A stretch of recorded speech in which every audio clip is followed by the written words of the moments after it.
Bonjour à tous, bienvenue à vous dans cette nouvelle vidéo. J'espère que vous allez bien, que vous passez une bonne journée, une bonne soirée. Je suis très content de vous retrouver dans cette nouvelle vidéo d'analyse technique aujourd'hui pour vous faire un cours sur le momentum. C'est une notion qui est mal comprise, c'est une notion qui n'est pas du tout comprise parfois. Donc je vais vous faire un cours sur le momentum.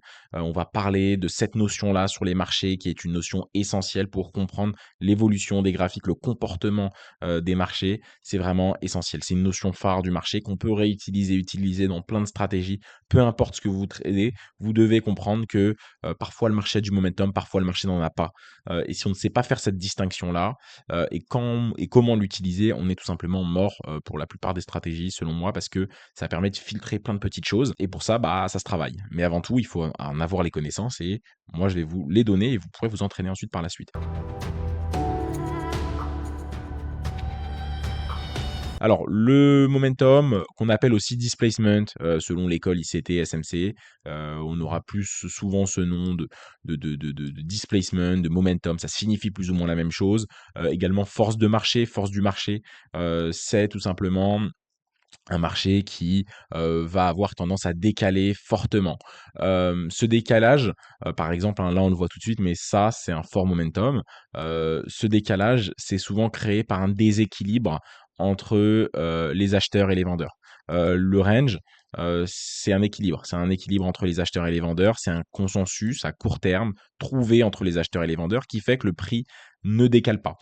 Ça peut être causé soit par des très gros volumes, mais les volumes sont en train de s'opposer, de se contrer, et donc le marché ne décale pas, ou même par des périodes de faible volume qui font ce genre de range, par exemple le range nocturne asiatique ici, hein, vous le voyez, de 20h, 21h jusqu'au lendemain 8h du matin, les marchés sont en range et le marché est dans une sorte d'équilibre le temps d'une nuit, le temps de la nuit.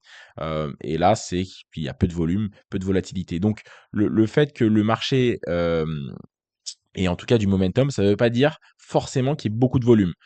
C'est pas forcément lié. Le volume et le décalage de marché n'est pas forcément lié. Tout comme un range peut être une phase de faible volume, mais juste voilà, comme la nuit par exemple, ou même une phase de grosse accumulation, donc il y a beaucoup d'ordres qui sont passés, pourtant le marché va décaler très rapidement. Et pourtant, il y avait beaucoup de volume. Donc là, ça peut être la même chose. Il peut y avoir très peu de volume, mais vu qu'il y a un petit déséquilibre entre les acheteurs et les vendeurs, la cotation va sauter et le marché va décaler rapidement. Ou il peut y avoir beaucoup de volume. Il y avait beaucoup de vendeurs, mais les acheteurs ont poussé le prix tellement fort que forcément le marché a décalé. Donc, faut pas forcément lier displacement momentum avec le volume. C'est une notion encore plus complexe que ça. Donc, en tout cas, la meilleure manière de le remarquer, c'est un décalage rapide du prix. Le prix décale. Boum, le prix va avoir tendance à justement avoir des chandeliers assez forts. En analyse technique, on va le remarquer comme ça, par des chandeliers assez forts, des chandeliers qui ont des corps qui sont plutôt pleins. Voilà, on le voit, il y a peu de mèches, il y a peu d'indécision. Vous voyez, là, cette matinée, voilà, ça c'est une nuit, il n'y a pas de momentum, le marché est calme. Le matin, 8h du matin, boum, les marchés décalent fortement et toute la session londonienne de ce 27 janvier, c'est la semaine à peu près où j'enregistre la vidéo, bah, vous le voyez, hein, là, il y a un gros momentum baissier. On le voit comment? On le voit parce que les corrections sont faibles. Impulsion, correction, impulsion, correction. Les corrections corrigent 10% de l'impulsion, même pas 20%, on va dire. Donc, le marché décale très, très fortement et on le voit, il y a très peu de mèches. Il y a très, très peu de mèches. Les corps des chandeliers représentent une grosse partie des chandeliers. Les mèches représentent beaucoup moins ont beaucoup moins d'importance. Vous voyez là, on a un marché qui a beaucoup moins de momentum ici. On le voit, il y a beaucoup plus de mèches. Si vous regardez bien le prix, le prix a du mal à décaler et il y a beaucoup, beaucoup plus de mèches. J'en reviens à mon cours principal ici. Donc, c'est un décalage rapide du prix. Pour le remarquer, comment on fait? Bah, en fait, on le remarque tout simplement directement au prix. Il faut habituer son œil et c'est ce que j'appelle un déséquilibre créé entre les acheteurs et les vendeurs. Les tendances directionnelles, tendance haussière, tendance baissière, c'est du déséquilibre. C'est du déséquilibre entre les acheteurs et les vendeurs. Si à l'analyse technique, on le remarque justement au décalage et au chandelier japonais, si on fait des carnets d'ordre, on va voir que justement les carnets d'ordre vont avoir tendance à sauter les niveaux de prix très rapidement. Boum, boum, boum. Et on voit que ce déséquilibre, d'un seul coup, il y a une zone d'aspiration et le marché va décaler très fortement. Là, je vous ai pris un petit screen de carnet d'ordre sur Internet au hasard. pour ceux qui savent pas comment ça fonctionne, il y a le bid, il y a le ask, il y a des acheteurs, il y a des vendeurs, il y a des ordres en attente à l'achat, il y a des ordres en attente à la vente, d'un côté comme de l'autre. Et en fait, le carnet d'ordre, ça, on voit directement les ordres. Là, sur une cotation, on voit pas les ordres. Le marché décale, mais on ne sait pas pourquoi il a décalé. Enfin, on le sait que forcément, bah, il y a eu une pression haussière plus importante. Il y a eu un petit déséquilibre. Le temps, par exemple, d'un chandelier M5, forcément, on sait qu'on a décalé de cotation à la hausse. Mais là, on voit en temps réel les passages, les niveaux où il va y avoir beaucoup d'ordres en attente. Bon, alors là, c'est pas un marché très lourd. On peut voir globalement, en fait, c'est juste pour en fait appuyer mon propos, mais quand on voit du momentum sur les carnets d'ordre, quand on a un peu de screen time, on le voit assez rapidement. Et le marché va décaler très rapidement tout. On va passer les niveaux. On va perdre quelques ticks parfois et ensuite on va repartir. Boum, boum, boum. On passe les niveaux. Boum. Ensuite on revient un peu en arrière. Boum, boum, boum. Et le marché va décaler comme ça en quelques minutes. Alors que les marchés où on voit plus des ranges sur les graphiques, c'est un marché où on monte, on descend, on aspire ici, puis ensuite ici ça va pas passer, donc on va revenir, on va remonter là-haut, puis voilà. Et en fait, il y a un combat croisé qui se fait en permanence. Euh, et on peut le voir aussi au market profile, hein, donc c'est tous les ordres qui ont été passés sur chaque niveau. Les faibles momentum, c'est généralement là où le market profile est faible. Et donc, en fait, on a très peu d'ordres qui sont passés. Le marché, en fait, est dans une sorte d'aspiration parce que le marché décale très vite. Donc, plus on passe du temps sur un niveau, plus il y a d'ordres qui vont être passés, en fait, tout simplement. J'aimerais vous prendre le cas d'un range. Hors la nuit, tac, tac, tac. Vous voyez là, c'est ces niveaux de prix. C'est des niveaux de prix où on va durer à peu près de 8 heures du matin jusqu'à 10 heures. Donc pendant 2 heures, là, c'est niveau de prix, on a passé des ordres sans vraiment décaler. Et puis ensuite, boum, le marché va décaler. Et en 2 heures, le marché va décaler beaucoup plus rapidement. Jusqu'à midi, on va arriver ici. Donc forcément, là, les ordres sont pas dilués sur beaucoup de niveaux. Donc le combat se fait sur peu de niveaux. Alors que là, bah justement, on va avoir des ordres qui vont décaler beaucoup plus rapidement. Et sur le carnet d'ordre, on voit que sur chaque niveau, vu qu'il y a plus de niveaux de prix, il y a beaucoup moins d'ordres qui sont passés par niveau. Bref, le momentum, on peut l'utiliser dans plein de contextes différents. On peut l'utiliser dans plein de contextes, on peut l'utiliser pour déterminer les tendances, déterminer les order blocks. Le momentum, quand il y a du momentum, c'est qu'en fait, il y a une accumulation potentielle au début qui a permis de créer cet order block-là. Le momentum nous permet aussi de déterminer des fair value gap. Je cherche une fair value gap, là on a une très belle fair value gap ici. Bah voilà, c'est qu'il y a eu du momentum. S'il n'y a pas de momentum, il n'y a pas de fair value gap qui peuvent être créés. Vous voyez cette belle fair value gap, le marché vient la file et vient respirer sur cette fair value gap. Cette fair value gap est créée parce qu'il y a eu du momentum. On peut le déterminer dans les setups pour rejeter les zones. Et nous, c'est ce qu'on va regarder un peu plus dans cette vidéo. Donc voilà, le momentum, le displacement, la force de marché peuvent être analysés de plein de manières. Pour ça, il faut déjà en avoir conscience, mais vous regardez cette vidéo, donc vous allez en avoir conscience à la fin de la vidéo. Mais il faut aussi de l'expérience, du backtest, faire défiler les graphes, manger un peu de graphique. Ça vous fait du bien, et surtout pour bien comprendre. Je viens de voir que j'ai fait une petite faute, déséquilibre, il n'y a pas de et, déséquilibre, il n'y a pas d'accent. Et pour ça, il faut du screen time, il faut regarder les graphiques, s'entraîner à regarder, à manger un petit peu de marché, et on voit quand est-ce que le marché a du momentum, quand est-ce qu'il n'en a pas. C'est beaucoup d'expérience, mais c'est pas si long à acquérir que ça. On va voir 3 cas pour juger le rejet d'une zone, avec ou sans momentum. C'est pas une science exacte, hein, c'est de l'analyse technique. Donc parfois il y a du momentum, on perd la position, et pourtant bah, la zone semblait être rejetée, mais ça ne passe pas. Mais on va essayer de juger de juger des cas différents pour voir si les zones sont rejetées avec momentum ou sans momentum. Donc on va aller directement sur les graphiques, cas par cas. Juste avant ça, j'aimerais vous dire pour toutes les personnes qui souhaitent passer une étape dans votre trading, n'hésitez pas à réserver un appel, je le dis dans chaque vidéo, c'est gratuit, vous pouvez discuter avec moi. C'est une discussion sur votre trading avec les problématiques que vous rencontrez actuellement sur votre trading, que vous soyez débutant et que vous savez pas comment justement commencer à apprendre les bases théoriques, que vous ayez une stratégie et que vous doutiez de l'efficacité de cette stratégie, que ça bug en réel parce que vous avez un manque de discipline psychologique. Peu importe les problèmes que vous avez du totalement débutant à la personne beaucoup plus avancée, tant que vous n'êtes pas rentable et que vous sortez pas d'argent sur les marchés, c'est que vous avez des problématiques. Donc, vous pouvez prendre un appel, on discutera de vos problématiques ensemble. C'est un appel gratuit, ça ne mange pas de pain, je ne vais pas vous mordre. On va discuter de votre trading, je vais essayer de répondre gratuitement à vos problématiques. Et si jamais également je peux vous proposer notre accompagnement, je le ferai si c'est adapté pour vous et si c'est adapté pour nous, pour que vous puissiez avancer. Et ensuite, bien évidemment, vous pouvez accepter, refuser, vous faites ce que vous voulez. En tout cas, je vous proposerai, si ça vous convient, si je sens que notre accompagnement peut vous aider, je vous le proposerai. Et ensuite, vous pourrez prendre la décision que vous souhaiterez. Ça ne vous engage à rien. Prenez cet appel-là. Je pense que ça peut que vous faire du bien. Voilà. On va aller directement sur les graphes pour voir plusieurs cas. Ok, cas numéro un, on va pas parler de billets, de stratégie ou autre, on veut juste voir si les zones vont être rejetées. Donc ça peut être lié avec plein d'autres vidéos qu'on a faites. Voilà, ayez l'intelligence de lier les notions les unes par rapport aux autres. Et pour ça, abonnez-vous à la chaîne, regardez nos vidéos, likez les vidéos, abonnez-vous, c'est très important, ça nous fait toujours plaisir de voir tout ça. Donc là, on a potentiellement un order block créé sur des unités de temps supérieures, en H1, en H2, en H4. Voilà, on a très probablement un order block. On veut voir si l'order block va être rejeté. Donc là, on est la nuit. Pour rejeter un order block la nuit, c'est quand même un peu compliqué parce que il y aura pas beaucoup de momentum probablement. Donc on va faire défiler les chandeliers et on va voir hein, si on prend déjà l'Asian High. Ok, ok, boum, on prend l'Asian High. Donc ça, c'est intéressant. Ça, c'est plutôt intéressant ce qui se passe. On revient sur cet order block. Donc on revient en fait sur le haut de la session asiatique précédente en prenant l'Asian High ici.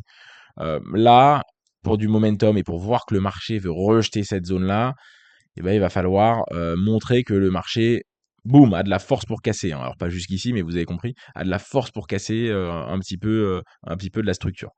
Là, vous le voyez, c'est pas mal. Ok, c'est pas mal. Là, c'est pas suffisant. Vous voyez, ici, on laisse pas de faire de FVG. Vous voyez, ici, il y a pas, pour l'instant, il y a pas énormément de momentum.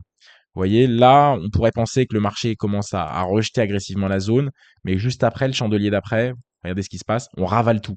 On ravale tout le chandelier et les deux anciens chandeliers. Donc ça fait un petit peu chier. Ça fait un peu chier parce que pour le momentum, déjà, la dernière structure à casser, elle est ici. Ça ferait un break of structure, c'est pas génial. Donc on a pris l'Asian High, ok, c'est intéressant. Maintenant, soit le marché décide de traverser cette zone et il s'en fiche, donc dans tous les cas, on n'aura pas de FVG, de shosh, de breaker block, de ce qu'on veut. Donc on n'aura pas de momentum. Soit le marché nous montre qu'il peut casser ce niveau-là, et à la limite, pourquoi pas. Ce niveau-là pourrait m'intéresser si ça devient un creux valide. Et pour que ça devienne un creux valide, il va falloir qu'on prenne ce sommet. Pourquoi? Parce que ça, c'est un creux qui ne fait pas encore partie de cette petite tendance haussière. Pour que ce creux soit valide, il va falloir qu'on fasse un plus haut, un sommet plus haut que le précédent. Et là, dans ce cas-là, ça sera un creux qui aura permis de faire une impulsion en battant le dernier sommet. Si c'est pas le cas, ça sert à rien. Ok, on va faire défiler encore un peu de chandelier. Ok, c'est pas terrible. Voilà, là, on prend le plus haut. Là, vous voyez, on a fait ce break of structure, hein. Donc il y a des gens qui auraient pu se dire, bah c'est bon, on est en train de rejeter la zone. Mais vous voyez, ce break of structure est moyen. Pourquoi? Si je reviens quelques chandeliers en avant, on libère pas de fair value gap. Ok, on casse. Et le chandelier d'après, boum, on ravale tout. Cassure pas terrible. Ok. Ok, du coup, on a repris ce niveau. Et ce qui est bien, c'est que ce creux-là bah, n'est plus valide, mais on en a créé un nouveau ici qui est intéressant. Donc maintenant, il y a la cassure de ce creux-là. Et là, vous voyez, là, on a du momentum. On a validé cette FVG. Attention, pour valider cette FVG, il faut attendre. Là, voilà, là, on a une potentialité d'FVG ici. Mais par contre, il faut attendre que ce chandelier se forme et se termine. Chandelier se forme et se termine. Alors, c'est plus simple ici quand on fait défiler. Là, hop, c'est bon, on a validé la FVG. Là. Vous voyez? Enfin, quand ce chandelier noir a été fini. Là, c'est pas mal comme momentum. On est venu prendre un high, on est venu prendre un deuxième high, on a cassé de la structure, on libère de la fair value gap et c'est intéressant. Et vous voyez, le marché va revenir et il va délivrer à la baisse petit à petit sans jamais remettre en cause ce sommet-là. Vous voyez, ce sommet-là n'a jamais été remis en cause, le marché délivre à la baisse. On a un rejet de zone qui est quand même intéressant. Cas numéro 1, c'est pas mal. Ok, cas numéro 2. Là, on a une zone intéressante. On s'en fiche de la zone, c'est pas le sujet. Et on prend une mèche, une liquidité, on s'en fiche. On a même pris l'Asiana et si vous voulez, on peut rajouter. Maintenant, on va voir si la zone va pouvoir être cassée ou pas. La zone, c'est pas une zone incroyable non plus. C'est vraiment pour juger le prix, là. Ce qu'on voit, c'est qu'on arrive quand même globalement assez agressivement hein, sur le prix. Hein. Vous voyez, boum, boum, boum, boum, boum, boum. On fait de la théorie de dos haussière à court terme. Hein. Donc ça, c'est intéressant. Ok. Là, en dernière structure, on a ça. Hein. On a ici, on a un creux ici, pourquoi pas aller venir casser. Voilà. Alors là, du coup, on a un nouveau creux. Hein. Vous le voyez, le nouveau creux, il est ici. Mais vous voyez, là, si on vient chipoter, on le prend, mais pas de grand-chose. Hein. On le prend, mais pas de grand-chose. Parce que là, ça se joue vraiment à rien. Ça se joue, si on est très précis, à 0,4 pips. C'est pas énorme, hein, avec l'imprécision d'un courtier CFD, d'une cotation CFD. Ok, ok, on casse, on casse ce creux-là en prenant, voilà, cette impulsion casse là. Alors, Est-ce que c'est une belle cassure? Objectivement. Alors, oui, on forme de la fair value gap, c'est intéressant, ok. Maintenant, en bémol, on a déjà ce high est un petit peu plus haut que le précédent, ça se joue pas à grand chose, mais ça reste valide. La cassure, elle est franche, mais ici ça se tasse et on a des grosses mèches quand même. Donc voilà, on n'a pas une cassure incroyable. Et en gros bémol que j'ai, c'est que vous voyez ce petit rejet, en fait, ce rejet de zone, par rapport à l'autre, bah, il est pas très fort, hein. C'est un rejet de zone de 8 pips sur une impulsion totale de 46 pips. Donc en fait, oui, ça nous monte un peu de rejet, mais en fait, c'est un peu comme ici. C'est une correction pour l'instant. Alors ici, il n'y avait pas de zone, mais voilà, c'est un peu comme ici. Ça, c'est une correction. Ça, c'est une correction. Qu'est-ce qui nous fait dire que ça, c'en est pas une? C'est un peu compliqué. Ça peut se prendre. On peut voir ça comme du momentum. Maintenant, en M5, je trouve ça pas très très joli. Si on vend M15, M15, au même endroit où je suis, c'est pas terrible. Vous voyez, on s'est remis en M15. En M15, c'est pas terrible, hein. Ok. On a cette belle avalante, hein, où on englobe les deux chandeliers d'avant. Bon, tout est ravalé dans le chandelier d'après, donc c'est pas terrible. Et vous le voyez, en H1, bon, on voit pas, on voit rien. En H1, on voit simplement un chandelier aussi. On voit même pas de chandelier baissier. En M30, c'est pas terrible non plus. Donc il y a que en M5 où c'est joli, ou peut-être en M1, mais M1 après on commence à voilà M1 bon ouais. Et même en M1 vous voyez la prise de ce haut est très faible. Donc c'est pas terrible hein, comme inversion de momentum sur une zone. Et alors là quand on laisse passer un chandelier de plus, ça on n'aime pas voir ça, hein. Parce que là c'est quand même très agressif. Boum et là on prend ce haut. Ok. Là on prend ce haut, on est toujours dans la zone, elle peut toujours être rejetée. Boum, le marché va délivrer à la baisse. Alors, le marché délivre à la baisse. Et même, on a quasiment une double cassure ici. Donc c'est intéressant, mais en termes d'amplitude, c'est pas énorme. C'est pas très agressif non plus. C'est pas boum. Voilà. Donc, à la limite, ce qu'on peut faire, c'est demander au marché un break of structure. Donc là, on a un choche plus un break of structure. Le break of structure, on va l'avoir ici. Ah, c'est mon pinceau, c'est pas un fait. Donc voilà, on va revenir dans cette FVG là. On va recasser. Et là, on casse ce creux là et ça peut être pas mal là. Et là, boum, on a une entrée un peu plus intéressante. Ah, ce chandelier-là nous aurait fait extrêmement peur. C'est pas une science exacte. On peut éviter des pièges en se disant cette cassure-là. Alors effectivement, on a une meilleure entrée, mais elle est un peu plus border. On peut demander un break of structure supplémentaire au marché.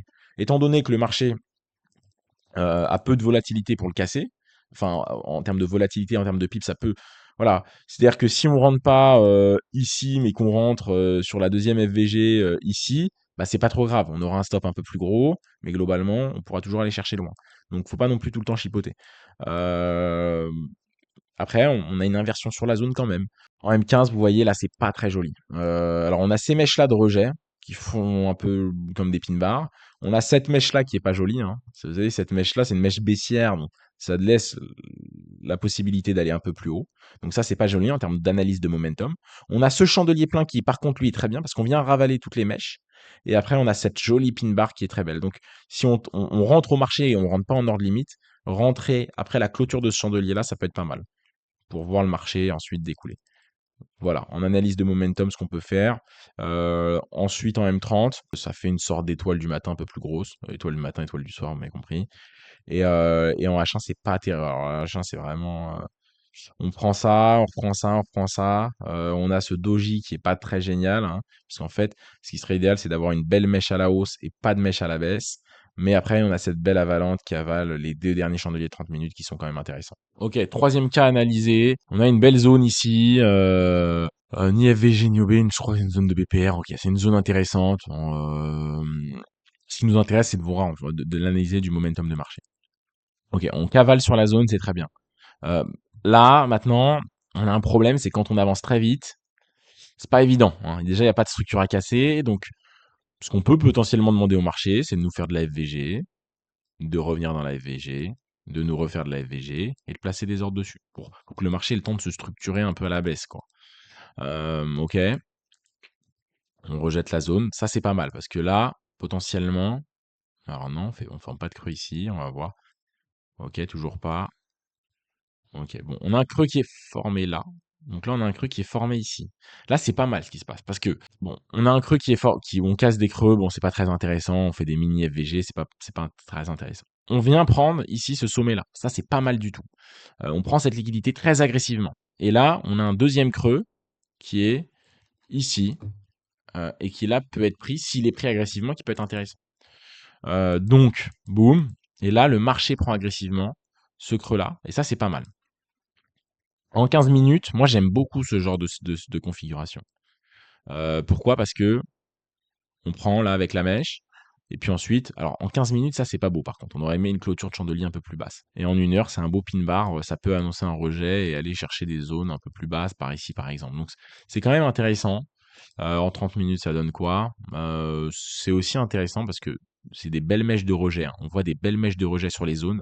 Et les mèches, c'est souvent l'échec en fait. L'échec des acheteurs à essayer d'avoir poussé le prix et les vendeurs ont défendu cette zone en rapatriant le prix en dessous. Donc c'est quand même intéressant. Et en M5, c'est assez joli. On casse ce creux-là, on a prise plus haut. On a un très beau breaker block en fait, hein. Tout ça, c'est un beau breaker. Euh, donc ça laisse la possibilité quand même au marché de rejeter cette zone pour aller plus bas. Et honnêtement, on peut chercher de potentielles entrées dessus si ça fait partie de notre stratégie. Euh, Alors là, c'est un petit peu moins beau parce que du coup, on casse pas, on fait pas de break of structure pour continuer à baisser. Et puis finalement, boum, hein. Donc voilà, l'analyse du momentum est beau, mais c'est pas une science exacte. La zone est rejetée, alors elle est un petit peu rejetée cette zone, mais pas suffisamment pour délivrer fortement à la baisse et de rentrer, je sais pas, si imagine on rentre sur le BPR ici, à l'entrée du BPR, avec un SL là, bah, si on veut aller targeter cette zone-là, on se mange le stop lane balle. Pourtant, la lecture du momentum est belle. Est-ce qu'on peut s'en vouloir niveau lecture du momentum? Pas trop. Alors évidemment, après, on peut toujours revenir en se disant oui, mais en fait, c'était une correction, on est allé trop bas ici. Donc en fait, si on veut trouver des contre-arguments en trading, on peut toujours. Non, vous voyez, on trace ça, cette impulsion-là, et on se dit, bon, on est revenu au 61,8, peut-être, probablement, si j'active les 61,8. Donc on est redescendu trop bas et ça laissait penser que c'était la fin de la correction pour une début d'une impulsion nouvelle. Mais trouver des contre-arguments en trading, on peut toujours. Il faut se trouver une stratégie et se bloquer dedans. Mais en fait, vous voyez, pour le momentum, ce qui est intéressant, c'est de bouger d'unité de temps en unité de temps. Et dans les rejets, qu'est-ce qu'on peut? On peut avoir plein d'éléments. J'en ai cité plein. Je les ai pas tous cités parce qu'on peut en avoir à l'infini, mais on peut avoir donc les FVG, les breaker blocks, les pin bars, en fait, toutes les formes de chandeliers japonais, étoile du matin, étoile du sort, engulfing. Vous voyez les cours très théoriques en fait, que vous avez appris si vous avez appris le chartisme un petit peu dans l'ancienne école. Bah, il y avait plein de chandeliers japonais, mais ils sont pas inintéressants. On pense que c'est un peu bidon mais si on arrive à bien l'appliquer, c'est intéressant. FVG, breaker block, engulfing, les prises de liquidité si on veut les utiliser, les order blocks. Pareil, on peut rajouter d'autres choses. Par exemple, le fait qu'il n'y ait ou qu'il n'y ait pas de mèche. Pas de mèche et des chandeliers pleins. Là, je vous écris un peu plein de choses pour que vous puissiez réutiliser dans votre trading, mais le fait qu'il y ait pas de mèche et des chandeliers pleins, ça peut s'utiliser en tant que setup. C'est en fait une belle engulfing, il n'y a pas de mèche. Ensuite, il faut se dire que les unités de temps ne donnent pas la même puissance à tout ça. Par exemple, un pin bar M5, ça n'a pas du tout la même importance qu'un pin bar H1. Par contre, comme setup, est-ce qu'on préfère rentrer sur un breaker block M5 ou sur un pin bar H1?